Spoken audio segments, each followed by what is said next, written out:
ಇಂದು ಬಹಿರಂಗ ಪ್ರಚಾರಕ್ಕೆ ಕೊನೆ ದಿನವಾಗಿದೆ. ಸುರಪುರ ಉಪಚುನಾವಣೆ ಬಿಜೆಪಿ ಅಭ್ಯರ್ಥಿ ರಾಜುಗೌಡ ಭರ್ಜರಿ ಪ್ರಚಾರ ನಡೆಸ್ತಾ ಇದ್ದಾರೆ. ಡೊಳ್ಳು ಹಲಗೆಯ ಮೂಲಕ ಬಿಜೆಪಿ ಅಭ್ಯರ್ಥಿ ರಾಜುಗೌಡರಿಗೆ ಭರ್ಜರಿ ಸ್ವಾಗತ ನೀಡಿದ್ದಾರೆ. ಪ್ರಚಾರದ ವೇಳೆ ತಾಯಿಯನ್ನ ನೆನೆದ ರಾಜುಗೌಡ, ನಮ್ಮ ಅಮ್ಮನೇ ಎಲ್ಲವನ್ನ ತೆಗೆದುಕೊಂಡು ಹೋಗ್ತಾ ಇದ್ರು, ಈಗ ಅಮ್ಮ ಇಲ್ಲದೆ ಬಹಳ ಕಷ್ಟ ಆಗಿದೆ. ನನ್ನ ತಂದೆ ತಾಯಿ ಜಾಗದಲ್ಲಿ ಕಾರ್ಯಕರ್ತರು ನಿಂತು ಕೆಲಸ ಮಾಡಬೇಕಂದ್ರು. 50 ವರ್ಷದಿಂದ ಸುರಪುರ ನಗರದಲ್ಲಿ ಕುಡಿಯಲು ನೀರು ಇರಲಿಲ್ಲ, ಆದರೆ ಈಗ ನಗರದಲ್ಲಿ ಕುಡಿಯುವ ನೀರು, ಗ್ರಾಮೀಣ ಭಾಗದಲ್ಲಿ ರೈತರ ಜಮೀನುಗಳಿಗೆ 2 ಬೆಳೆಗೆ ನೀರು ನೀಡಿದ್ದೇನೆ ಅಂತ ಹೇಳಿದ್ದಾರೆ.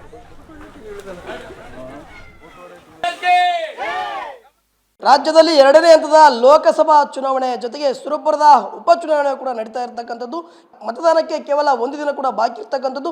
ಇಂದು ಸಂಜೆ 6 ಗಂಟೆಗೆ ಬಹಿರಂಗ ಒಂದು ಪ್ರಚಾರಕ್ಕೆ ತೆರೆ ಬೀಳ್ತಾ ಇರತಕ್ಕಂಥ ಈ ಒಂದು ನಿಟ್ಟಿನಲ್ಲಿ ಸುರಪುರ ಉಪಚುನಾವಣೆಯ ಬಿಜೆಪಿ ಅಭ್ಯರ್ಥಿ ರಾಜುಗೌಡರು ಕೂಡ ಭರ್ಜರಿಯಾಗಿ ಕ್ಯಾಂಪೇನ್ ಅನ್ನು ಮಾಡಿದ್ದಾರೆ. ಈಗ ಅವ್ರು ನಮ್ಮ ಜೊತೆಲಿದ್ದಾರೆ, ನಾನು ಮಾತಾಡ್ತೀನಿ. ಸರ್, ಕ್ಷೇತ್ರದಾದ್ಯಂತ ಸಂಚರಿಸಿ ಸಾಕಷ್ಟು ರೀತಿಯಿಂದ 1 ತಿಂಗಳಿಂದ ಪ್ರಚಾರ ಮಾಡಿದರೆ ಇಂದು ಸಂಜೆ 6 ಗಂಟೆಗೆ ಪ್ರಚಾರಕ್ಕೆ ತೆರೆ ಬೀಳಿದೆ.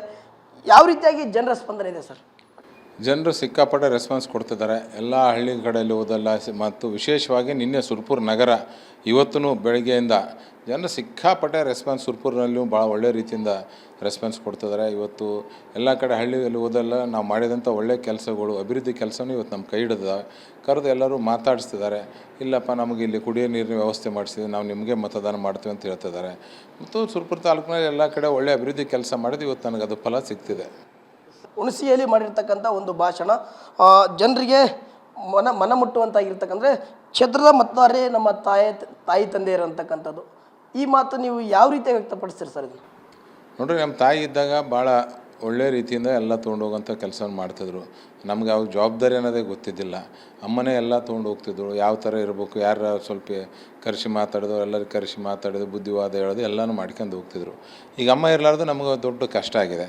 ಇವತ್ತು ಅದೇ ನಮ್ಮ ತಂದೆ ತಾಯಿ ಜಾಗದಾಗ ನಿಂತು ಕಾರ್ಯಕರ್ತರು ನೀವು ಎಲೆಕ್ಷನ್ ಮಾಡ್ಬೇಕಂತ ಕೇಳಿದ್ದು ಅವ್ರ ಕಾರ್ಯಕರ್ತರಿಗೆ ಮನಸ್ಸಿಗೆ ಮುಟ್ಟಿದೆ. ಅವರು ಎಲ್ಲ ಕಡೆ ಹೋದಲ್ಲಿ ಎಲ್ಲ ನನ್ನ ತಾಯಂದರು ಮಹಿಳಾ ಕಾರ್ಯಕರ್ತರು, ಯಾಕೆ ಮಹಿಳಾ ಕಾರ್ಯಕರ್ತರು ಸುರಪುರ ಮತಕ್ಷೇತ್ರದಲ್ಲಿ ಹೆಚ್ಚಿಗೆ ಹೊರಗು ಪ್ರಚಾರಕ್ಕೆ ಬರೋದು ಬಹಳ ಕಡಿಮೆ ಇತ್ತು. ಈ ಸರಿ ಮಹಿಳೆಯರೇ ಜಾಸ್ತಿ ಪ್ರಚಾರ ಮಾಡ್ತಿದ್ದಾರೆ. ಹೇಳ್ತಿದ್ದಾರೆ, ರಾಜುಗೌಡ ನೀವು ಚಿಂತೆ ಮಾಡಬೇಡ, ನಿಮ್ಮ ತಾಯಂದರು ನಾವು ಅದೀವಿ, ನಾವು ಎಲೆಕ್ಷನ್ ಮಾಡ್ತೀವಿ ಅಂತೇಳಿ ಭಾಳ ಒಳ್ಳೆ ರೀತಿಯಿಂದ ರೆಸ್ಪಾನ್ಸ್ ಮಾಡೋಂಥ ಕೆಲಸವನ್ನು ಮಾಡ್ತಿದ್ದಾರೆ. ಸರ್, ಈಗ ಸುರಪುರ ನಗರದಲ್ಲಿ ಕುಡಿಯೋ ನೀರಿನ ವ್ಯವಸ್ಥೆ ಮಾಡಿದಿರಿ, ಗ್ರಾಮೀಣ ಭಾಗದಲ್ಲಿ ರೈತರಿಗೆ 2 ಪೀಕ್ ನೀರನ್ನು ಕೂಡ ಕೊಟ್ಟಿದ್ದೀರಿ ಜಮೀನುಗಳಿಗೆ.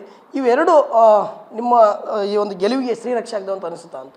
100% ಇವೆರಡು ನಮ್ಮ ಗೆಲುವಿಗೆ ಶ್ರೀರಕ್ಷೆ ಆಗೇ ಆಗ್ತವೆ. ಯಾಕಂತಂದರೆ ಇಲ್ಲಿ 24/7 ನೀರು ಕೊಡ್ತಿದ್ವಿ ಸುರಪುರಕ್ಕೆ, ನಗರಸಭೆಗೆ, ಎಲ್ಲ ಕಡೆಯಿಂದ ಜನರಿಗೆ. 50-60 ವರ್ಷದಿಂದ ಇಲ್ಲಿ ನೀರು ಬರ್ತಿಲ್ಲ. ತಿಂಗಳದಾಗ 2 ಸರಿ ನೀರು ಬಂದರೆ ದೊಡ್ಡದಾಗ್ತಿತ್ತು. ಈಗ ಆ ಥರ ಅಲ್ಲ, ಪ್ರತಿ ಯಾವುದೇ ನಲ್ಲು ನೀವು ಆನ್ ಮಾಡಿದ್ರೆ ಮನೆಗೆ ನೀರು ಬರೋಂಥ ಒಂದು ಕೆಲಸ ಆಗ್ತದೆ. ಮತ್ತು 3 ಅಂತಸ್ವರೆಗೂ ವಿತೌಟ್ ಮಷಿನರಿ ಇರಲಾರ್ದೇ ನೀರು ಇರ್ತದೆ, ಪಂಪ್ ಸೆಟ್ಟು ಯಾವ ಇರಲಾರ್ದೇ. ಜನರು ಭಾಳ ಖುಷಿ ಇದ್ದಾರೆ.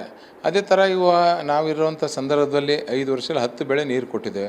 ಈ ಸರಿ ಮೊದಲನೇ ಪೀಕೆ ವಾರ ಬಂದು ಮಾಡಿ 2ನೇ ಪೀಕ್ ಸಂಪೂರ್ಣ ಬಂದ್ ಮಾಡಿದ್ರೆ ನೋವು ಇದ್ದೇ ಇರ್ತದೆ. ಅವರು ಎಲ್ಲರೂ ಪಣ ತೊಟ್ಟು, ರೈತರು ಪಣ ತೊಟ್ಟು ನಿಂತಿದ್ದಾರೆ. ರಾಜುಗೌಡ ಗೆದ್ದಂದ್ರೆ ನಮ್ಗೆ 2 ಬೆಳೆ ನೀರು ಬರ್ತಂತ ಅವ್ರಿಗೆ ಗೊತ್ತಿದೆ. ಹಾಗಾಗಿ ನಮ್ಗೆ ಸಂಪೂರ್ಣ ನೀರು ಬರ್ತವೆ ವಿಶ್ವಾಸ ನಮಗೆ. ಸಚಿವರು ಇದ್ರೂ ಅವ್ರ ಕ್ಷೇತ್ರದಲ್ಲಿ ನನಗೆ ಫೋನ್ ಹಚ್ಚಿ ಕೇಳ್ತಾರೆ. ಇವತ್ತು ನಾನು ಸೋತಿದ್ರು ನನಗೆ ಕೇಳ್ತಾರೆ, ರಾಜುಗೌಡ್ರೆ ನೀರಿಂದ ಏನು ಎಷ್ಟು ದಿನ ಬರ್ಬೋದು, ಏನಿಲ್ಲ ಅಂತ. ನಾನು ಅವ್ರಿಗೆ ಹೇಳ್ತೀನಿ, ಇಲ್ಲಪ್ಪ ನೀವು ಗೆದ್ದವ್ರಿಗೆ ಕೇಳಂದ್ರೆ ಇಲ್ಲ, ನಮಗೆ ನಿಮ್ಮ ಮೇಲೆ ವಿಶ್ವಾಸ ಇದೆ ಅಂತ. ರೈತರು ಬಂದು ನನ್ನ ಮೇಲೆ ವಿಶ್ವಾಸ ಇದೆ. ಬರೀ ನನ್ನ ಸುರಪುರ ತಾಲೂಕು ರೈತರಲ್ಲ, ನನ್ನ ಜಿಲ್ಲೆಯ ರೈತರು ನನ್ನ ಮೇಲೆ ವಿಶ್ವಾಸ ಇದೆ. ಅವರು ನನಗೆ ಸಪೋರ್ಟ್ ಮಾಡ್ತಿದ್ದಾರೆ. ಈ ಸರಿ ಎಲ್ಲ ರೈತರು ಮತ್ತು ಸುರಪುರ ತಾಲೂಕು ಮತಕ್ಷೇತ್ರ ಎಲ್ಲ ತಾಯಂದಿರು ಸೇರಿ ನನಗೆ ಗೆಲ್ಸಂ ಬರುತ್ತಂತ ವಿಶ್ವಾಸ ಇದೆ. ಕ್ಯಾಮರಾಮ್ಯಾನ್ ರಫಿ ಜೊತೆ ಪರಶುರಾಮ್ ಐಕು, ರೇಷನ್ ಸುವರ್ಣ ನ್ಯೂಸ್, ಯಾದಗಿರಿ.